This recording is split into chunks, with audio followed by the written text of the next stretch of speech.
les hablaré sobre la escuela marginalista y sus precursores. El inicio de esta escuela es en 1871, el año en que Jevons y Mengers publicaron sus influyentes libros sobre la teoría de la utilidad marginal. Entre esos precursores están Stuart Conow y Jules Duput en Francia y Johann van Thunet en Alemania.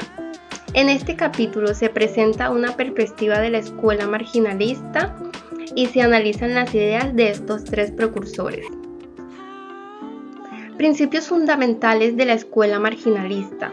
A continuación se presentan las ideas básicas de la escuela marginalista, en el cual está enfoque en el margen. Esta escuela dirigía su atención al punto de cambio en donde se toman las decisiones, en otras palabras, en el margen. Los marginalistas extendían a toda la teoría económica el principio marginal que desarrolló Ricardo en su teoría de la renta. Otro principio es conducta económica racional. El supuesto de los marginalistas es que las personas actúan racionalmente al equilibrar los placeres y los dolores al medir las utilidades marginales, a diferencia de bienes, y al equilibrar las necesidades presentes contra las futuras. También suponían que la conducta con un propósito determinado es normal y típica, y que las anormalidades fortuitas se cancelarán unas a otras. El enfoque empleado por los marginalistas tenían sus raíces en Jeremy Bentham, en el sentido de que suponían que el impulso dominante de la acción humana es buscar una utilidad y evitar desutilidad, es decir, utilidad negativa. Énfasis en la microeconomía. La persona y la empresa individuales ocupan el centro del escenario en el drama de los marginalistas. En vez de considerar la economía total, los marginalistas consideraban la toma de decisiones individual, las condiciones de mercado para un solo tipo de alimento, la producción de empresas específicas, etc. Otro principio es el empleo del método deductivo abstracto. Los marginalistas rechazaban el método histórico y optaban por el enfoque analítico abstracto, cuyos pioneros fueron Ricardo y otros clásicos. Otro es el énfasis en la competencia pura. Los marginalistas normalmente basaban su análisis en la suposición de la competencia pura. El mundo de los pequeños empresarios, individualistas e independientes, de numerosos compradores, de muchos vendedores, de productos homogéneos, de principios uniformes y en donde no hay publicidad. Ninguna persona o empresa tiene el suficiente poder económico para influir en los precios de mercado, al menos en forma perceptible. Los individuos pueden adaptar sus propias acciones a la demanda, la oferta y al precio, como se calcula en el mercado mediante las interacciones de miles de personas. Cada persona es un operador tan diminuto en relación con el volumen del mercado que nadie nota su presencia o su ausencia. Otro sería teoría del precio orientada a la demanda. Para los primeros marginalistas, la demanda se convirtió en la fuerza principal en la determinación del precio. El economista clásico hacía hincapié en el costo de producción, es decir, oferta, como el factor determinante del valor de cambio. Los primeros marginalistas cambiaron el extremo opuesto y enfatizaban la demanda con la exclusión virtual de la oferta. Este tipo de economía es básicamente marginalista. un reconocimiento sensato de ciertas contribuciones de la escuela clásica. Otro es énfasis en la utilidad subjetiva. Según los marginalistas, la demanda depende de la utilidad marginal, que es un fenómeno psicológico subjetivo. Los costos de producción influyen los sacrificios y lo tedioso de trabajar, de administrar un negocio y de ahorrar dinero para construir un fondo de capital. Otro sería enfoque en el equilibrio. En este los marginalistas creían que las fuerzas económicas por lo general tienden hacia el equilibrio, un equilibrio de fuerzas opuestas. Siempre que las alteraciones causan dislocaciones, ocurren nuevos movimientos hacia el equilibrio. Otro es función de la tierra con bienes de capital. Los marginalistas englobaban a la tierra y los recursos de capital en su análisis y hablaban de intereses, renta y utilidades como si fueran el rendimiento sobre los recursos de capital. Esto tenía sus ventajas desde el punto de vista analítico y también combatía la conclusión a la que habían llegado algunos acerca de que la tierra es ingreso no ganado y un pago innecesario con el fin de asegurar la utilización de la tierra. Los marginalistas por lo general unían las recompensas la recompensa con la teoría del interés del propietario. Otro es participación mínima del gobierno. Estos marginalistas continuaron con la defensa clásica de una participación mínima del gobierno en la economía como la política más deseable. En la mayoría de los casos se suponía que no hubiera ninguna interferencia con las leyes económicas naturales, con el fin de maximizar los beneficios sociales que se lograrían. ¿A quiénes beneficiaba o trataba de beneficiar la escuela marginalista? Esta trataba de fomentar interés en toda la humanidad mediante la promoción de una mejor comprensión de la forma en la cual un sistema de mercado eficiente asigna recursos y promueve libertad económica. Beneficio a los empleadores, defendía a los terratenientes y también benefició a los ricos. ¿En qué forma la escuela marginalista era válida, útil o correcta en su época?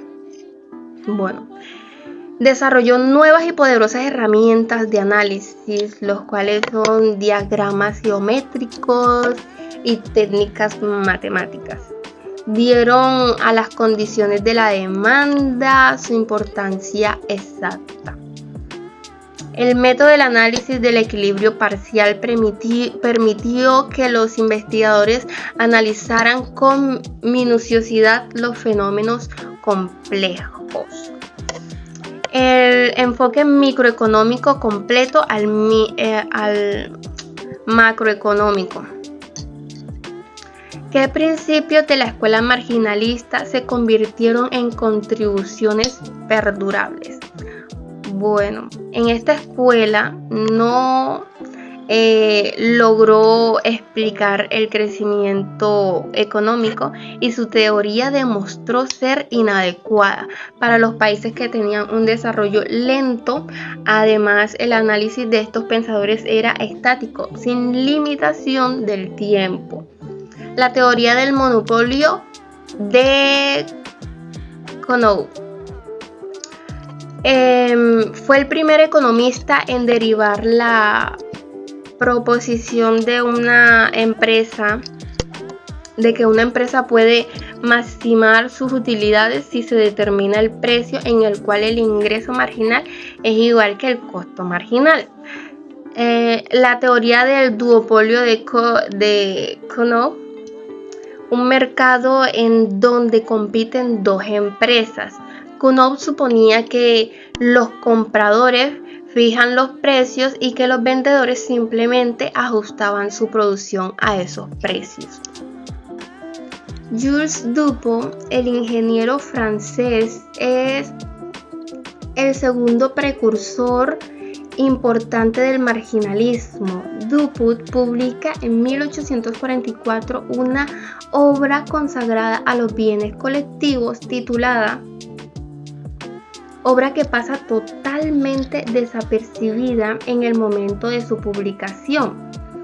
La ley de crecimiento que es anunciada por Dupuy de la utilidad marginal, que él asimila inmediatamente a una curva de demanda, ya que escribe el precio a que el consumidor está dispuesto a comprar el bien con la cantidad comprada. Estas curvas de demanda individuales se pueden agregar obteniendo una demanda global de mercado D. Si S es la curva de oferta implícita, P será el precio de mercado. La utilidad absoluta a nivel agregado, la utilidad total y la utilidad relativa, todas a nivel agregado, serán lo que Marshall denomine el excedente del consumidor. Utilidad marginal y demanda. Dupuy estableció el concepto de una curva de la demanda, una relación inversa o negativa entre el precio de un producto y la cantidad de este producto que desean comprar las personas. En la formulación de Dupuy, una curva de la demanda es simplemente una curva de la utilidad marginal. El consumo de unidades sucesivas de un bien particular produce cada vez menos satisfacción extra, de manera que los consumidores no comprarán unidades adicionales del bien a menos que su precio disminuya. El excedente del consumidor se considera la diferencia existente entre la cantidad máxima que un consumidor está dispuesto a pagar por una cantidad determinada de un bien y lo que en la realidad paga por una cantidad determinada de ese bien.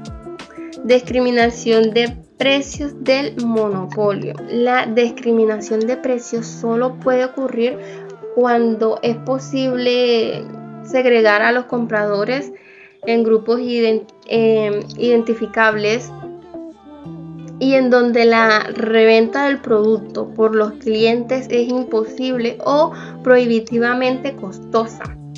Convierte al excedente del consumidor en ingresos más altos y que en el caso de las empresas con fines de lucro, las utilidades más altas. Johann van Thunen, tercer precursor del marginalismo, nació en Oldenburg, Alemania. Escribió su obra principal en el tomo 1 de su libro, publicado en 1826. Elaboró una teoría que consideraba la ubicación de varias formas de producción agrícola en la relación con el mercado en donde se vende el producto. En este aspecto es el fundador de la teoría de la ubicación y de la economía agrícola.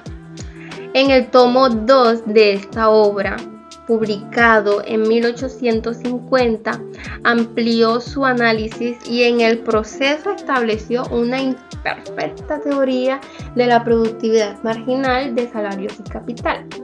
Van Thunen fue un precursor del marginalista John Vitt, Johann van Thunen y la productividad marginal.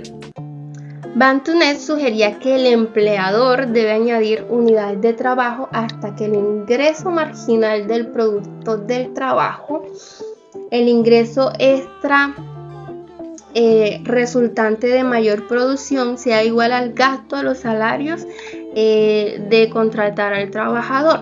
Además, Van Thunen comprendía que el producto marginal del último trabajador empleado es lo que establece el salario natural recibido por todos los trabajadores. Teoría de la ubicación de Van Thunen. Johann van Thunen explicaba que a medida que aumentaba la intensificación de la producción dentro de los anillos agrícolas, la utilidad disminuía disminuida hace que aumente lo que ahora se llaman los costos marginales. Esto resulta en precios de mercado más altos, lo que a su vez hace rentable cultivar nuevas áreas más alejadas del mercado. Dicho de otra manera, la intensificación de la agricultura ensancha los 4 anillos principales. Capítulo 13. La escuela marginalista. Primero, William Stanley Jevons. Jevons publicó varios libros sobre lógica y se convirtió en profesor de lógica, economía política y filosofía, primero en Manchester y más adelante en el University College de Londres. Inventó una máquina de lógica exhibida ante la Royal Society en 1870, que produce mecánicamente la conclusión a partir de cualquier serie determinada de premisas. También fue famoso como historiador de ciencias e hizo notables contribuciones al desarrollo de los números índice. Jevons era extremadamente introvertido y no ejerció una gran influencia sobre sus compañeros inmediatos o sus alumnos. A la edad de 47 años murió ahogado mientras nadaba. Jevons y la teoría del valor. A diferencia de Ricardo, que decía que las perlas tienen un valor porque las personas necesitan zambullirse para buscarlas, Jevons afirma que las perlas tienen un valor porque los compradores obtienen una utilidad de ellas y las personas se zambullen para buscar perlas porque tienen ese valor. Teoría de la utilidad marginal decreciente. Bueno, Jevons decía que la utilidad no se puede medir directamente, al menos con herramientas disponibles. Ese placer o satisfacción subjetivo se calculan solo mediante la observación de la conducta y la consideración de las preferencias humanas. También rechazaba cualquier intento de comparar la intensidad de los placeres y los dolores entre las personas. Un solo individuo puede comparar las utilidades de unidades sucesivas de un solo bien, decía, y puede comparar las utilidades marginales de varios bienes. En lo que concierne a las primeras, Jevons sugería utilizar el análisis gráfico para ilustrar su ley de variación de nivel de utilidad final de un bien. Bueno, teoría de intercambio, según Jevons. Jevons también utilizó su principio de la maximización de la utilidad para explicar las ganancias del intercambio.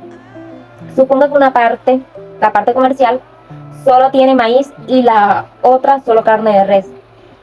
¿En qué forma ese intercambio beneficiará a cada una de ellas y en qué punto cesará el intercambio? Una vez más, aquí entra el juego de la regla X marginal. Debido a que la parte A solo tiene carne de res, la razón de la utilidad marginal de la carne de res con su precio será baja, mientras que la razón de la utilidad marginal del maíz a su precio será alta. La regla X marginal sugiere correctamente que la parte A se beneficiará con la obtención de maíz y la renuncia a la carne de res. Una situación similar existe para la parte B. La utilidad perdida al sacrificar el maíz será menor que la ganancia en la utilidad de la carne de res obtenida. Jevons acerca del trabajo. Aquí conviene recordar que Jevons consideraba que la utilidad es el factor determinante del valor de cambio. En alguna parte de sus principales formuló su idea de esta manera. El costo de la producción determina la oferta. La oferta determina el nivel de utilidad final. El nivel de utilidad final determina el valor. Otros temas que abordó Jevons. Jevons expuso además varios temas que merecen discusión. En primer lugar, aun cuando no desarrolló totalmente una teoría general de la distribución con base a la productividad marginal y tampoco explicó la forma adecuada de la ley en los rendimientos decrecientes conforme a la cual se podría desarrollar una teoría de la distribución, si comprendía los elementos de ambas ideas. Bueno, Carl Menger, 1840-1921. Hijo de un abogado, nació en Galicia, estudió en las universidades de Viena y Praga y obtuvo su doctorado en la Universidad de Cracovia. Como profesor en la Universidad de Viena, Menger publicó su tratado que abrió brecha, Principles of Economics. Este libro fue publicado en 1871 el mismo año en que se publicó la principal obra de Gibbons. Bueno, la teoría del valor de Menger. Lo mismo que Gibbons, Menger sustentó su teoría del valor en el concepto de utilidad. Sin embargo, a diferencia de Gibbons, deliberadamente no utilizó las matemáticas de la formulación de su teoría y evitó desarrollarla sobre una base vietnamita. La teoría de la imputación, según Menger. Menger originó la idea de la imputación en los factores de fijación de precios de la producción. Los marginalistas hacían hincapié en la importancia de la demanda del consumidor, en especial en sus aspectos psicológicos subjetivos para la fijación de precios. Los conceptos de la utilidad total y utilidad marginal se refieren a los deseos del consumidor. Por consiguiente, solo aplican a los bienes y servicios del consumo. Friedrich Bohm, 1851-1926. El segundo miembro del llamado trío austriaco. Nació en Viena en el seno de una distinguida familia aristócrata cuyos hijos por lo general ingresaban al servicio público. Estudió leyes en la Universidad de Viena y después de graduarse leyó el libro de Menger sobre economía. Las ideas contenidas con él lo cautivaron y a la vez lo inspiraron para estudiar economía en universidades alemanas. Después fue nombrado con la ayuda de Menger profesor de economía en la University de Praga. Eugen Bohm, por último. Eugen Bohm, 1851-1914. Fue el tercer miembro del primer triunvirato austriaco, junto con Menger y von Wieser. Era profesor de economía política en la Universidad de Viena y colaboró con el gobierno austriaco como ministro de finanzas. Estaba casado con la hermana de von Wieser. Buenas, mi nombre es Karina Borrero y vengo a exponerles sobre el capítulo 14 de la Escuela Marginalista de Edward y Clarkson. Francis Edward nació en el 1845 y murió en el 1926. Fue un economista y estadístico británico que hizo importantes contribuciones a la escuela marginalista. Es conocido por su trabajo de teoría de bienestar y equilibrio general. En su obra Los matemáticos de economía en 1881 introdujo el concepto de la caja de Edward. Esta caja representa gráficamente las combinaciones de bienes que pueden alcanzarse en una economía dada. También desarrolló el concepto de la función de utilidad, que mide las preferencias individuales en términos de utilidad. Las ideas de Edward han influido en el análisis económico y siguen siendo relevantes en teoría moderna. Curvas de indiferencia e intercambio. Las curvas de indiferencia y el intercambio de Francis Edward son conceptos de la teoría económica. Las curvas de indiferencia representan las combinaciones de bienes que proporcionan la misma utilidad o satisfacción a un individuo, mientras que el intercambio de Edward analiza cómo individuos pueden beneficiarse mutuamente al intercambiar bienes en función de sus preferencias y las tasas de intercambio relativas. Teoría del duopolio. La teoría del duopolio de Francis Edward se basa en la idea de que en un mercado con solo dos empresas, cada una busca maximizar su propio beneficio, considerando las acciones y reacciones de su competidor. Se utiliza para analizar cómo se determinan los precios, las cantidades producidas y las ganancias en un duopolio. También considera la posibilidad de colusión o cooperación entre las dos empresas, donde ambas pueden acordar estrategias conjuntas para maximizar sus beneficios en lugar de competir directamente. Producto marginal frente al producto promedio. El producto marginal representa el aumento adicional en la producción al agregar una unidad adicional de un factor de producción, mientras que el producto promedio es la producción total dividida por la cantidad de unidades del factor de producción utilizadas hasta en ese punto. Por ejemplo, supongamos que estamos cultivando manzanas.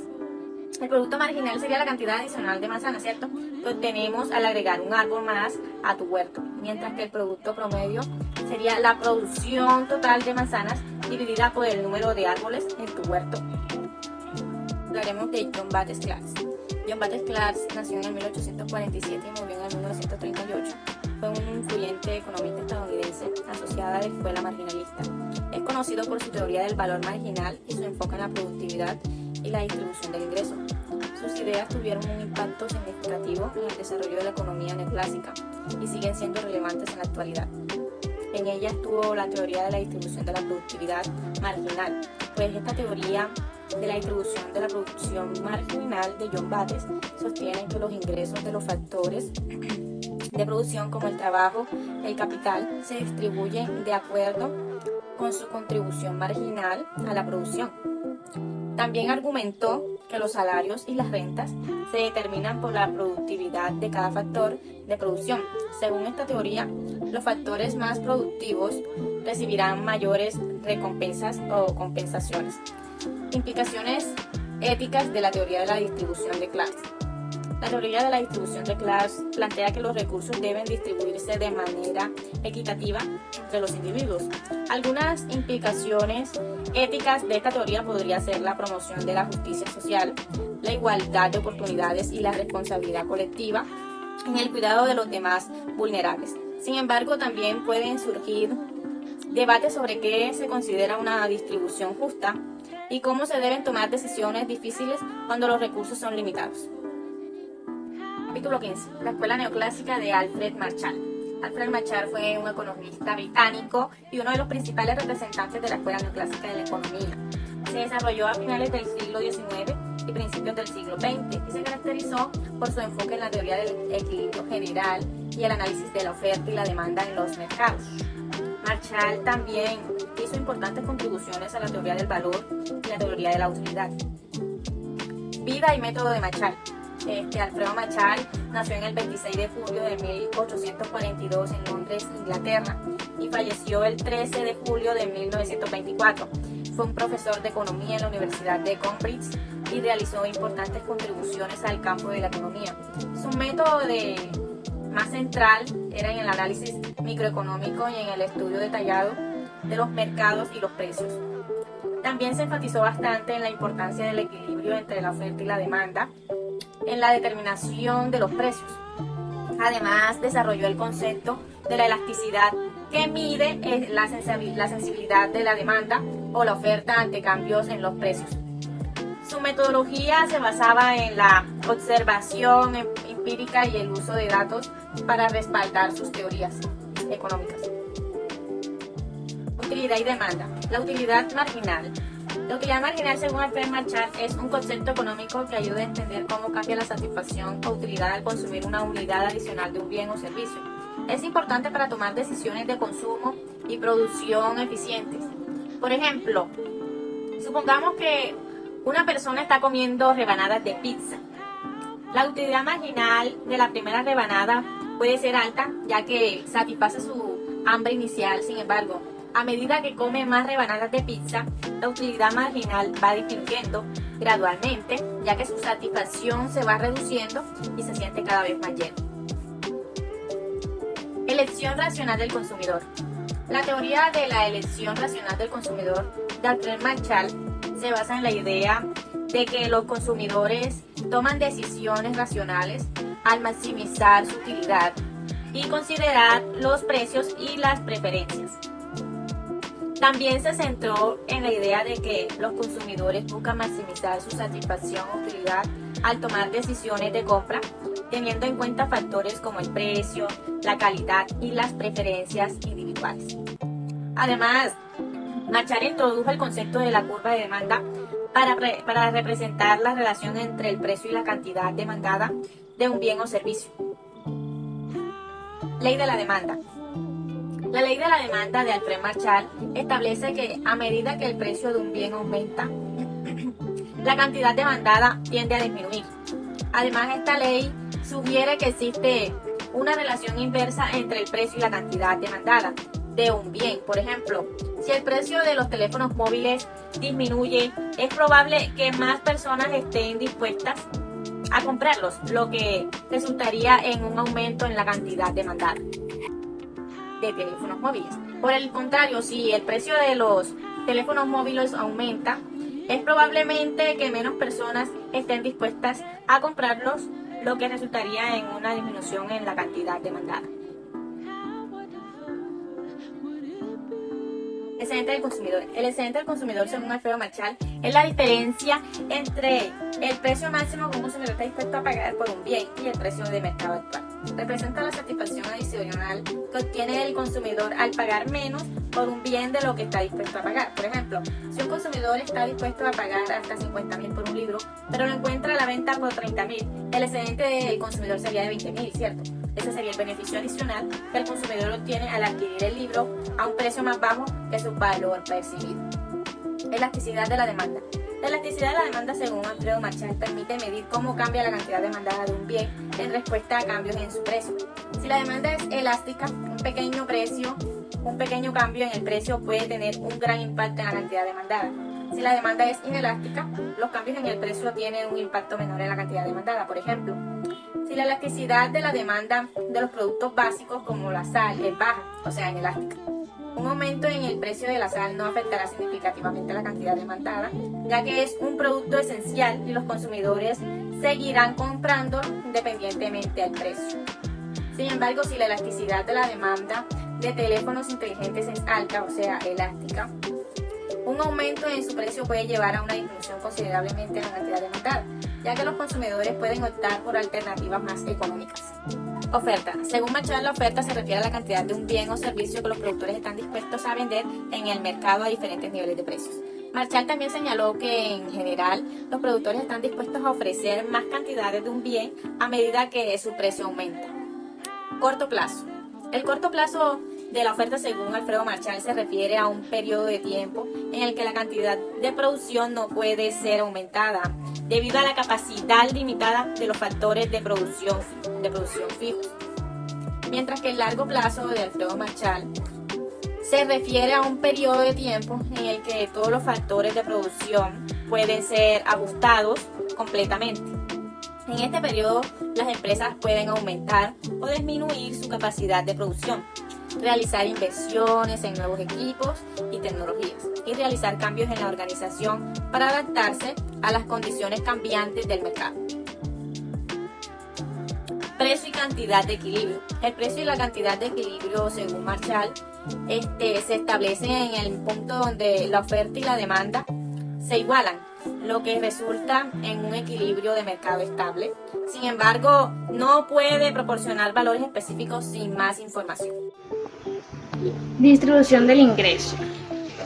La distribución del ingreso es un indicador económico global que muestra la relación entre la población y el ingreso nacional en un periodo determinado de tiempo. La ventaja más sorprendente de la libertad económica es manifestar cuando un empresario bajo su propio riesgo para encontrar la combinación de insumos de factores que generan los menores costos de producción. Los empresarios deben estimar cuándo le agregará una unidad extra de cualquier factor de producción al valor de su producto total. Los salarios, decía Marchal, que no son determinados solo por la productividad marginal del trabajo. La productividad marginal es la base de la demanda de trabajo, que es una demanda derivada que depende de la demanda de los consumidores de productos finales, pero los salarios, los mismos que el rendimiento para cualquier factor de producción, depende tanto de la demanda como de la oferta. Industrias de costos crecientes y decrecientes. Una herramienta clave del análisis para Marchal era su concepto de la empresa representativa, que para él era la propiedad exclusiva típica del siglo XIX. Esta abstracción sirvió por lo menos a tres de los propósitos principales en su análisis. En primer lugar, al hablar del costo normal de producir un bien, se refería a los gastos de un productor representativo que no es el más ni el menos eficiente en la industria. Por otro lado, tenemos la escuela neoclásica, economía monetaria. No existe una escuela de economía monetaria como tal, aunque algunos economistas contemporáneos se llaman monetaristas, y ciertas escuelas de la economía hacen hincapié en los fenómenos monetarios más que en otros. Por consiguiente, en la línea de tiempo de las ideas económicas surge una flecha blanca de la escuela neoclásica hacia la economía monetaria, y de esta última regresa la escuela neoclásica. Surge alrededor de 1870 cuando tres autores, Stanley Jevons, inglés, Karl Menger, austriaco, y Leon Walras, francés, desarrollan publicaciones que interpelan fuertemente a la teoría del valor-trabajo y concentran con análisis en la relación de intercambio.